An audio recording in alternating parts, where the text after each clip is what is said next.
Il y a eu quand même un effet de sidération. Je crois qu'on le ressent tous. La fermeture des écoles a créé quelque chose de complètement inédit. Ce que ça représentait donc du coup pour les parents. Et ensuite le confinement, quelques jours plus tard, total de la population. Oui, on a bien vu qu'effectivement nous devions revoir totalement notre organisation des soins. On prend conscience là tout d'un coup qu'on doit gérer une crise qui va être sur tous les jours, pendant autant de jours que du confinement. Donc on a commencé à se préparer sereinement, que ce soit en revoyant nos protocoles d'urgence, de cellules de crise, de mobilisation, de fonctionnement en mode dégradé aussi, donc ce qu'on a appelé les plans de continuité.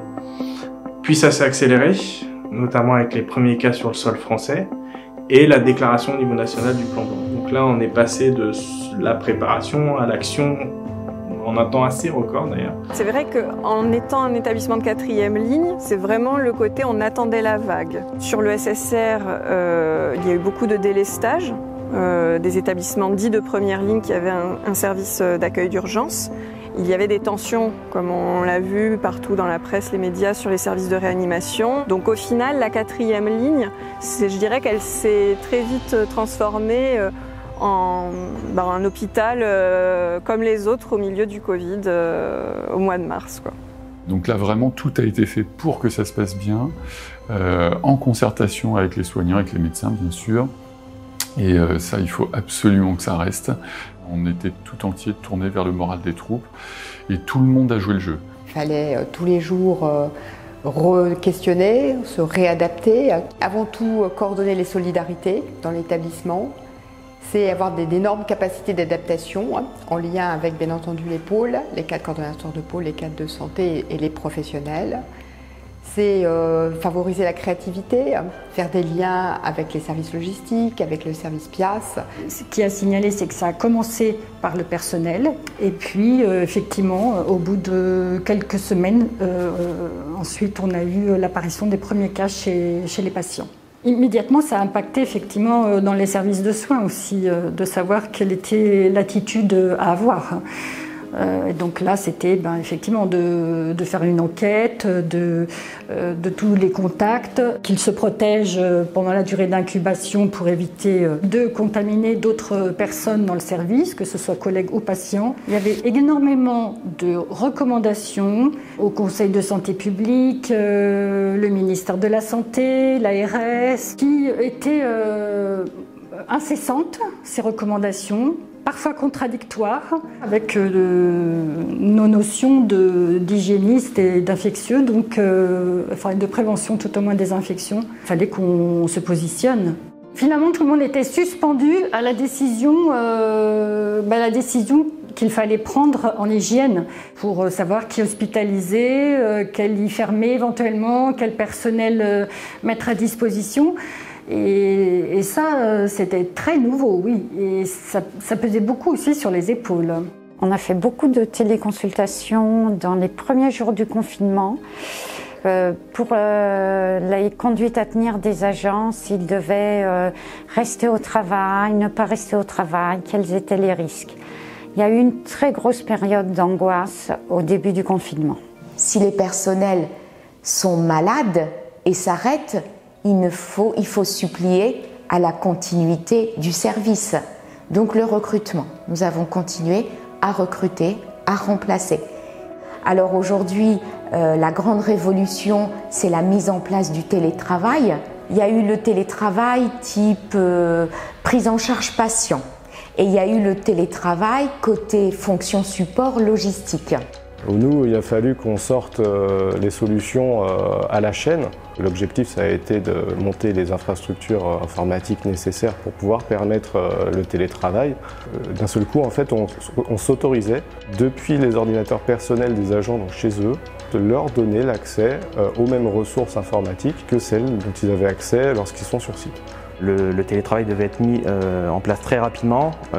À la base, on va dire qu'il n'était pas prévu pour être sur autant de personnes. On s'est très vite adapté pour qu'il puisse être déployé pour un maximum de personnes. La première phase, ça a été d'arrêter. Ça, c'est une phase relativement simple dans la mesure où vous décrétez du jour au lendemain qu'il n'y a plus de consultation, plus d'hôpitaux de jour, tout ce qui était ambulatoire, ça a été d'arrêter. La difficulté, c'est que les patients d'hôpitaux de jour qui sortaient ne pouvaient pas trouver de relais en ville. La deuxième réponse a été de faire sortir des patients dans les unités le plus rapidement possible là aussi. Et puis ça nous a permis aussi de délester les hôpitaux de première ligne afin qu'eux-mêmes puissent vider leurs services pour accueillir des patients Covid. Et donc on a accueilli sur l'ensemble du pôle, sur les 3 services, des patients dont on n'avait pas l'habitude. Donc ça a été une difficulté, puisque c'était parfois des patients lourdement atteints sur le plan médical, lourdement atteints parfois sur le plan de l'autonomie. Alors avec les mesures de quatorzaine, ça a compensé un peu les choses, parce que les patients étaient plus lourds, mais ils étaient moins nombreux. En gériatrie, c'était particulier parce que les patients ont devancé nos mesures, en fait. C'est les patients eux-mêmes qui étaient terrorisés, on va dire, par ce qu'ils voyaient à la télé, hein, qui ont eux-mêmes interrompu leur prise en charge en hôpital de jour. En hospitalisation complète, malheureusement, il a fallu instaurer des mesures de restriction des allées et venues, donc une diminution des visites notamment. Ça, c'est assez difficile à supporter.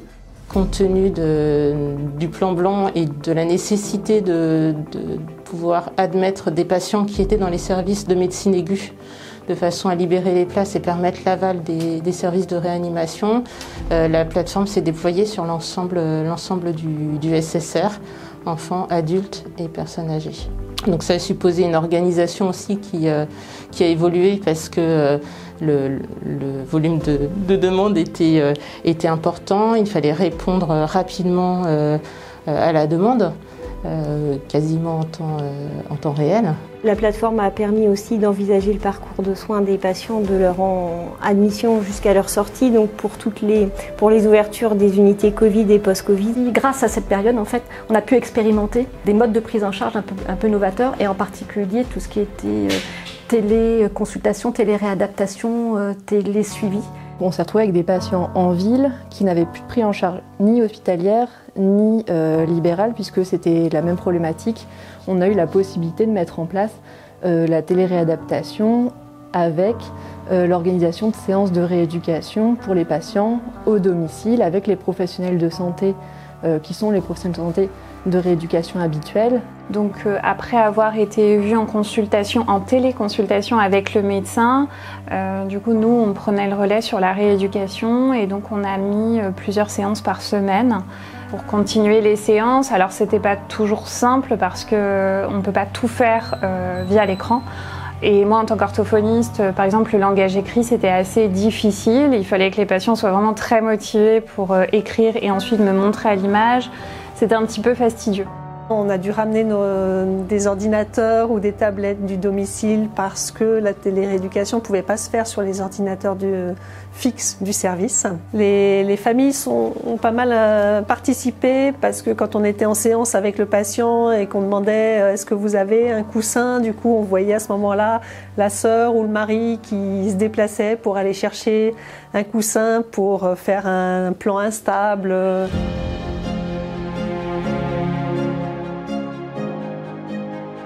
Alors, l'enjeu de l'unité Covid, c'est quelque chose d'assez complexe.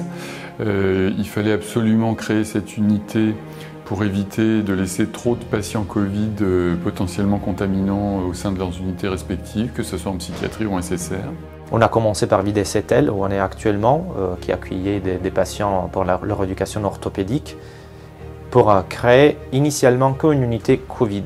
Et on avait une première unité de 13 lits et on s'est vite fait rendu compte qu'il fallait aussi une unité post-Covid pour accueillir tous les gens qui avaient nécessité d'une prise en charge réanimatoire ou d'un plus long séjour dans les unités Covid pour leur éducation. On se retrouvait à faire face à quelque chose qu'on ne connaissait pas. On vient tous de disciplines différentes, donc on a formé une équipe d'inconnus, des gens qui provenaient de la pédiatrie, de la psychiatrie, de la gériatrie. Quelques semaines après, on s'est retrouvé être une vraie équipe, donc solide, unie vers le même objectif. C'est ce qui a rendu cette expérience aussi riche finalement, parce qu'il y a plein de facteurs qui sont entrés en compte et le fait de créer quelque chose comme ça avec des volontaires, c'est vraiment quelque chose de marquant, je pense, pour tout le monde. Nous avons fait au sein de l'unité post-Covid fonction d'aide-soignante. au lieu d'auxiliaire de périculture. Les cadres qui nous ont chapeautés travaillaient comme nous. Ils étaient vraiment au charbon avec nous pour les installations de matériel, pour vraiment tout. Là, il n'y avait pas de distinction au niveau professionnel. Quand il fallait aider, tout le monde mettait la main à la pâte. Au sein de l'unité post-Covid, on a eu des patients qui sont arrivés après avoir été intubés au moins 2 à 3 semaines. Donc nous, on a eu pour chaque patient un projet individuel avec un bilan, un état des lieux au départ. Cette espèce de moment où ils sortent de réa, parfois ils ne se rappellent plus du tout. Et ils arrivent dans une unité où tous les gens sont très attentionnés. Et cette envie de s'en sortir était assez forte. Et quand on voyait leur récupération et que c'était vraiment très rapide, c'était vraiment très, très gratifiant et valorisant pour nous. Les patients ont, je crois, aussi bénéficié d'une attention qu'on a du mal à accorder dans les services en temps ordinaire. Il y avait suffisamment de personnes pour qu'on puisse aller voir les patients souvent, s'inquiéter d'eux. Tous les jours, le service pièce était là. Et pour rappeler les règles d'habillage, de déshabillage.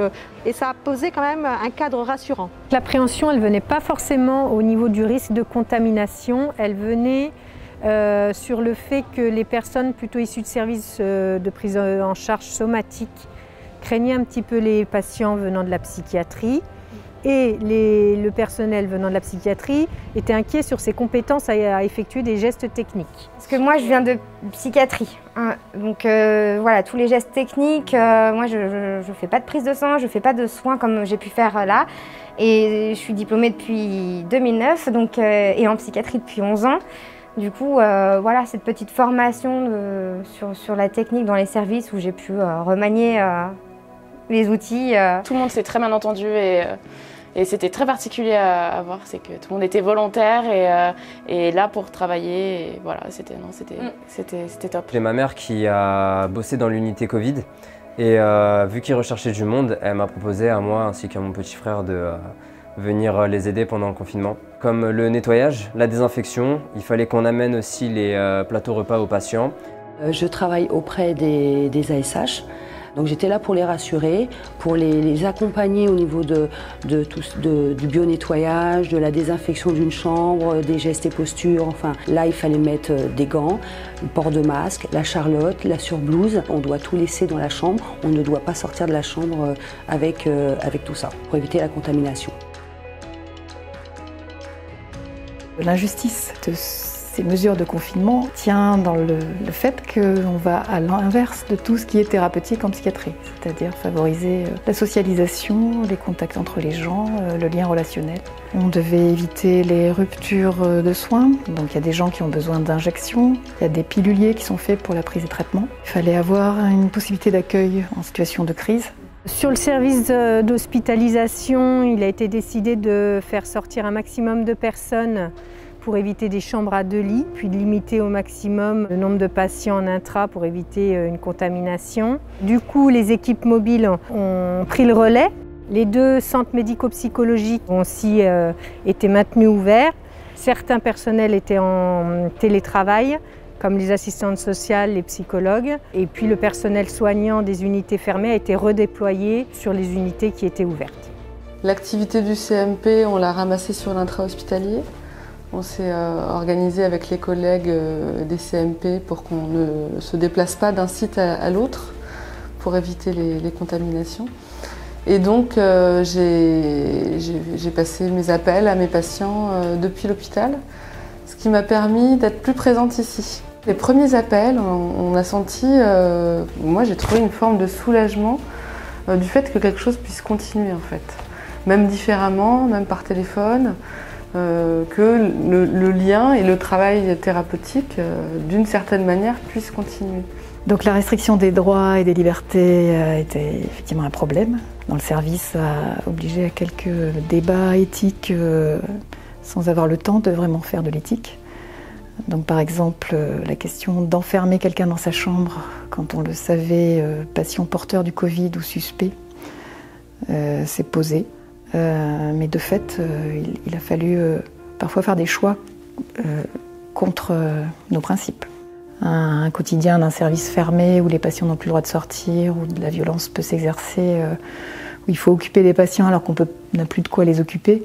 C'était pas facile. Je crois qu'au total, pendant cette période, ce qui a été essentiel, c'est qu'on est revenu aux fondamentaux du soin, à l'accompagnement, à l'individualisation. Le problème était, est-ce que monsieur machin ou madame truc va pouvoir avoir ou son soda ou son paquet de cigarettes, et comment on fait pour l'accompagner pour qu'il ait ça? En fait, on est dans le b.a.-ba du soin et dans le b.a.-ba de l'accompagnement, et c'était pour le coup une belle période. On a eu très peu de cas de contamination côté psychiatrie. C'est un constat qui a été fait au niveau national d'ailleurs. On n'explique pas exactement pourquoi c'est arrivé. Les psychotropes au long cours pourraient être un facteur protecteur. Et le tabagisme avait déjà été évoqué. Il a fallu proposer des choses pour assurer un maximum de continuité en termes de soins pour les enfants et d'accompagnement pour les familles. Donc c'est passé par des permanences téléphoniques. On faisait soit, en fait, on était 2 ou 3 sur place, sinon on faisait ça en télétravail de la maison. Ce soutien téléphonique a pu ne pas suffire dans certaines situations et donc on a organisé des choses telles que des VAD. On a pris contact avec tous les patients le jour du confinement. Il y en a qui ont dit on a besoin, on n'a pas besoin.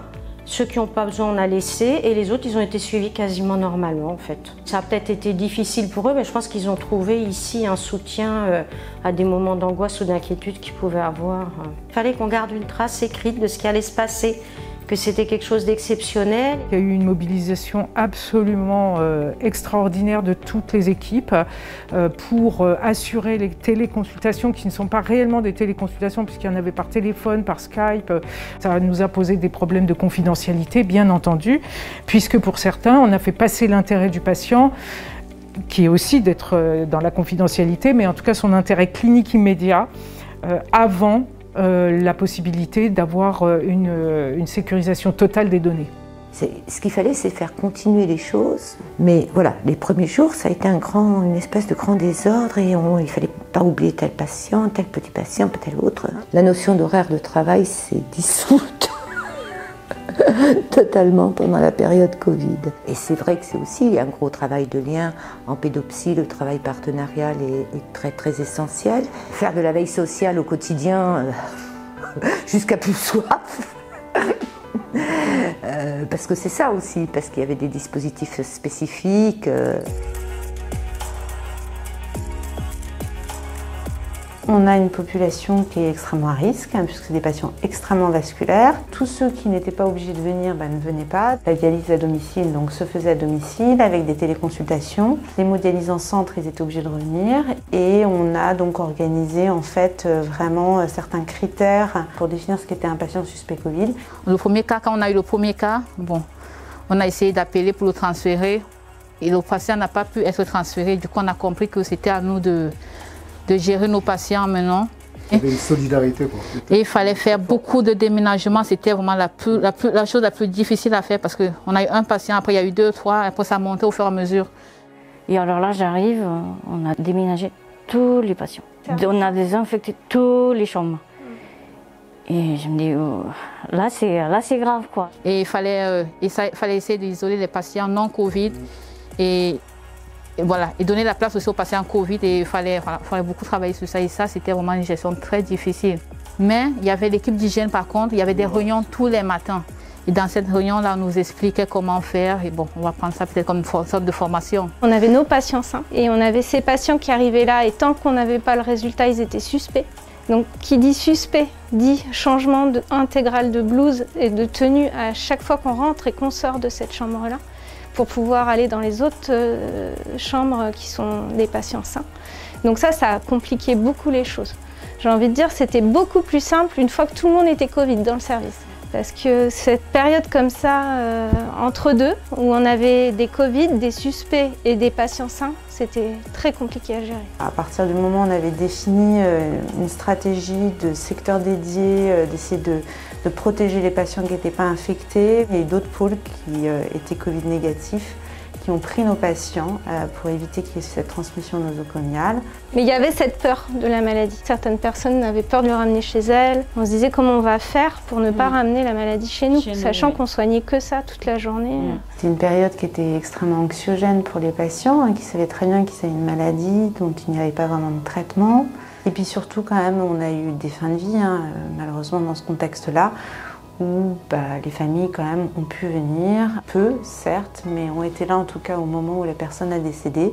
On a perdu nos repères de travail et il fallait vraiment s'adapter à ce nouveau cas de figure le plus vite possible. À cette époque-là, nos patientes étaient considérées comme des patientes à risque, les femmes enceintes. Donc il a fallu essayer de trouver un compromis entre mettre en place un suivi de grossesse et respecter les mesures d'hygiène sanitaire qui nous étaient imposées. On a donc continué à suivre nos patientes en vidéoconsultation. On leur a transmis les ordonnances, les conduites à tenir qui étaient nécessaires. Par contre, on a dû interrompre complètement notre activité chirurgicale. Donc le bloc opératoire a été fermé. Donc tout s'est organisé en l'espace d'une dizaine de jours. On a mis en place le circuit Covid, comme on l'a appelé. Mon rôle en tant que sage-femme à la maternité de Saint-Maurice, ça a été vraiment de m'occuper des mamans, donc à la fois en consultation et en salle de naissance. En consultation, nous sommes passés en vidéoconsultation. Bien sûr, nous avons conservé pour le 8 et 9e mois, donc les derniers mois de la grossesse, des consultations physiques pour rassurer de manière physique les mamans. Au niveau des vidéoconsultations, par contre, nous avions la possibilité avec la webcam de voir les mamans, donc de garder quand même notre contact humain qui est très important dans notre métier. Le patient, pour nous, c'est le couple avec l'arrivée du bébé, donc c'est 3 personnes en réalité dont il faut s'occuper. On a décidé de autoriser le papa à rentrer en salle d'accouchement et à être hospitalisé dans la chambre en suite de couche avec sa compagne. On remplissait notre cahier des charges entre guillemets de maternité amie des papas. Le couple était ensemble pour l'arrivée du bébé, c'était très important pour les mamans. On a eu très vite à déployer de nouveaux services et mettre en place des nouveaux contrats, notamment pour assurer un service de taxi pour le personnel, parce que les transports ne fonctionnaient plus, et aussi un service d'hôtel, parce que certains personnels soignants ne voulaient plus rentrer chez eux de peur de contaminer leur famille. On s'est vraiment démené pour trouver des masques. Nos stocks au début nous permettaient de tenir une semaine et chaque semaine l'ARS avait prévu de nous livrer de quoi tenir 2 jours. On a pu retrouver des stocks de l'époque H1N1. On a demandé à toutes les municipalités, aux entreprises s'ils avaient des masques. Et donc tous ces petits stocks mis bout à bout nous ont permis de tenir jusqu'à ce que le réapprovisionnement par l'ARS soit enfin suffisant. Là où c'est arrivé entre guillemets de plein fouet, ça a été avec les produits d'hygiène, donc les solutions hydroalcooliques, les détergents désinfectants. Tout d'un coup, les consommations étaient bien supérieures à la normale. Et en plus, un souci d'approvisionnement, donc les deux évidemment font qu'on avait des stocks vraiment minimum. Il a fallu dire qu'on ne donnait plus ces produits de façon libre, que ça allait être par le cadre pour que aussi le cadre puisse gérer ses stocks. Et ça a été beaucoup de communication pour expliquer pourquoi on le faisait. Et puis quand ça a commencé à aller mieux, on a réaugmenté aussi les dotations tout de suite. Et puis nous, pour pallier à ça, tout de suite, on s'est posé la question de faire des solutions hydroalcooliques nous-mêmes. Et en attendant, on a pu avoir des conditionnements autres et on a eu l'aide des cuisines puisque nous ici on n'avait pas la place pour faire le lavage. Au pic de la crise, on était à une multiplication par 10 des consommations de ces équipements. Donc ces équipements, c'est les masques bien sûr, les surblouses, les gants, les charlottes, tout le matériel qui permet de se protéger du Covid. On a été contraint de trouver des solutions alternatives et faire appel à des bénévoles pour faire nous-mêmes les surblouses. On a confectionné des surblouses en voile horticole et on a fait un appel à tous les horticulteurs d'Île-de-France et même à l'étranger pour pouvoir avoir des dons de voiles. On a fait un appel aux bénévoles et c'est comme ça qu'on a créé un atelier de 250 couturiers, ce qui nous a permis d'être autonomes. Et très vite, des petits ateliers se sont organisés pour certaines découper le tissu, certaines cousaient. Les bénévoles d'abord provenaient de tous milieux sociaux, de tous milieux professionnels avec leurs compétences, leur savoir, leur bonne volonté. Mais c'est un peu paradoxal de dire qu'une crise finalement a apporté quelque chose de positif comme ça.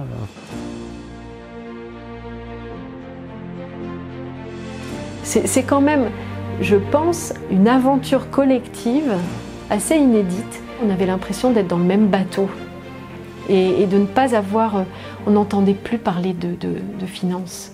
Et c'était bon parce que du coup, on parlait de médecine, on parlait de patients, on parlait d'outils, on parlait de matériel, on parlait d'organisation, on parlait tout ce qui nous sert à rendre le service qu'on doit rendre. Il a fallu, avoir un esprit de débrouille, je dirais, un esprit très solidaire que nous avons eu, un engagement public total. Ça a permis de découvrir quand même des gens extrêmement courageux, des jeunes prêts à prendre la relève. Franchement, on a quand même été portés aussi par tout un tas de gens qui ont vraiment assuré, fait le travail et étaient présents pour vivre cette aventure tous ensemble. L'humanité montrée par les soignants dans les soins et surtout la patience. La patience de ces patients qui se sont laissés prendre en charge. Je trouve que les soignants ont cherché vraiment à garder du sens à leur pratique professionnelle. Moi c'était nécessaire pour moi de faire partie de cette équipe. Donc je m'estime être vraiment chanceuse d'avoir pu participer à ce magnifique projet qui a été la création de l'unité post-Covid.